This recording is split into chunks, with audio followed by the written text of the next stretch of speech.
Hi, this is Edward, sonsofgod.com. It's Saturday, September 15th, 2012. And this is just a short update. Probably do a number of words today. Probably they're all going to be kind of a soup to nuts, random. I'm sure you're used to the words I bring. They tend to be kind of a little bit random. But I wanted to just quickly post this.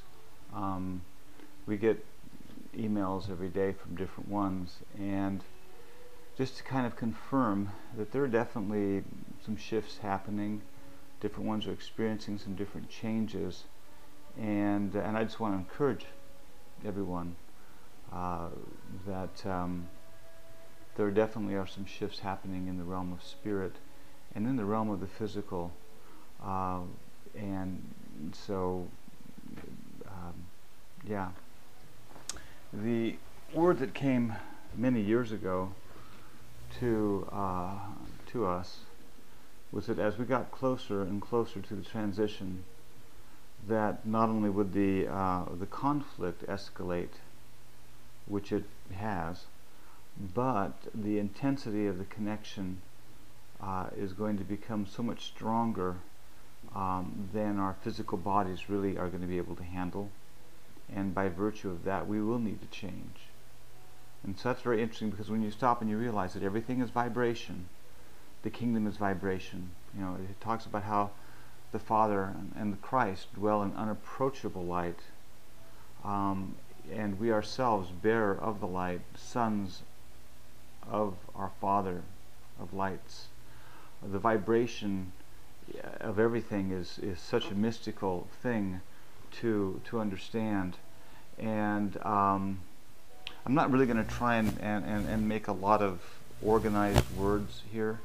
There's 4 or 5 things. I'm just going to talk about them, and just whatever happens. But we are vibrational creatures. Everything about us is vibration, and as we press through the veil, it is putting a tremendous amount of taxing upon the physical body to handle the intensity, and we don't even understand this. We don't understand this. I mean, how do you understand something you haven't walked in before, or just in a measure? But I know this is what's happening. This is what's unfolding, and that's why our bodies and the various symptoms we feel are becoming a little bit more acute. Or at least they seem a little bit more acute. I will say a couple things in this word here. A word came about a month ago about earnest expectation, and I know that we've read the scriptures about earnest expectation, but there's something new that's happening in the spirit right now, and that is an impartation of a spirit of expectation. Now, it's fascinating when you stop and you extract from the kingdom and from the spirit all of these what I call esoteric concepts, theoretical things, things that just don't seem to make a lot of sense, and you realize that everything has substance and reality. So when we talk about a spirit of expectation, it's not just something welling up in our heart of something of a deeper anticipation, but it is an appearing of the spirit of expectation that's working within our hearts. And I know that when you read the scriptures and talks about the angels and different ones are given to minister to us, quote unquote, the heirs of salvation. It's not sure where that is, Corinthians, Romans. And all of these various spirits are here to minister to us. And I was reading some old notes, and I wanted to just say this, a couple things here. These are some really old notes, but it's important for God's people to know that they have friends out there in the world of futility who are waiting for them to come forth as mature sons. It's a time of destiny, a time of the revealing of the sons. Satan comes against them because God is going to bring them into sonship in a very realistic way. Creation's on the sidelines, earnestly expecting the sons to come forth because they are the key to their deliverance. I know we've talked about this, we've probably driven this into the ground, but so much about everything that we're dealing with right now is a plateau of awareness. God says, come up higher. We're living in the time of the parousia. And maybe that wasn't part of your vocabulary 5 years ago, 10 years ago, I don't know. But the parousia is the appearing and the presence of the Lord in the earth. I was going back through some old notes and books and things. If you go back and you look at how people walked 100 years ago, and 500 years ago, 40, 50, 60 years ago, some of them would devote their entire life seeking God, only to finally get a breakthrough, maybe at the very end of their life. The availability of God was so much less, because it wasn't the time of the parousia. And I look at the accounts of how they lived, how they fasted, what they did to their bodies as they sought the face of the Lord, and how little they got. Yet at that time it was great.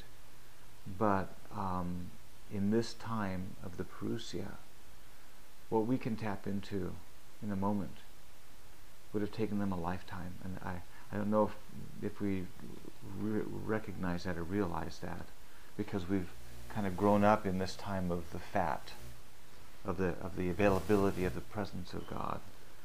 But it hasn't always been this way throughout history. It's only been in this time, the last 30, 40 years, whatever it's been, the time of his parousia, his appearing in the earth, and all of a sudden the Lord, there's an availability of the Lord. So what I'm talking about here is just an awareness that is dawning upon us. And I just say, Lord, hasten the awareness. You know, the scripture says, till the day star rises in your heart, so on and so forth. So much of what we struggle against is our unawareness, our inability to recognize the signs and the times, and so we labor. Even all of us at this point in time, we still labor because we're not aware of the provision of what has already been made available. And I know that is something that must happen in a quickening of the Lord to us, and a removal of the veil. There have been so many in the last 10 years here, that have come to us. And I know, and they've come and said, gee, are you the one, that we've been waiting for? And so they come knowing that there is a time in God where the futility is going to lift, that all of creation is under futility. Us, the people that live in different levels of the kingdom, the elemental spirits, all of it is under futility. You stop and you just think about that for a minute. Everything is under futility.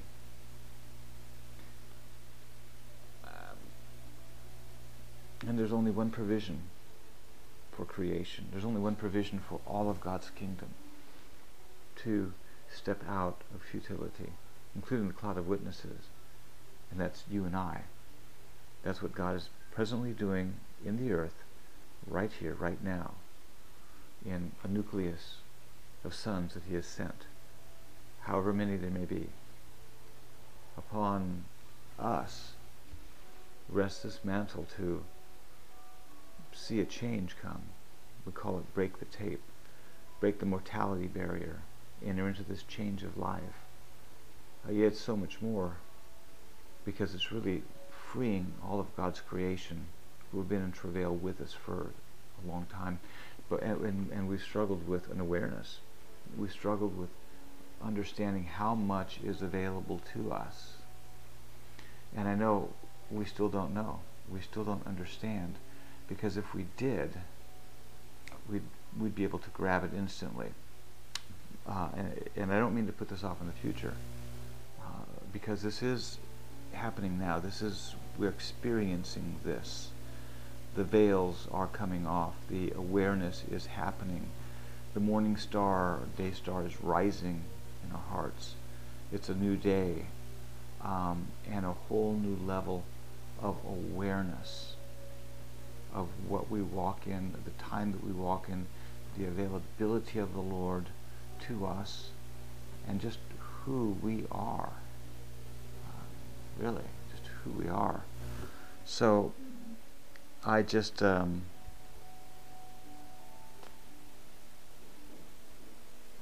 we'll dive into some more stuff here. I'll put up 2 or 3 more, and mostly just kind of brain dumping here, just talking a little bit. I know that we're looking for a breakthrough, and I do not believe the breakthrough is a progressive, gradual thing. I think the progressive, gradual has been the working of the cross and the preparing of God's sons for the time where God breaks through upon them and changes them. And this is where we are. So we'll get another word out here shortly.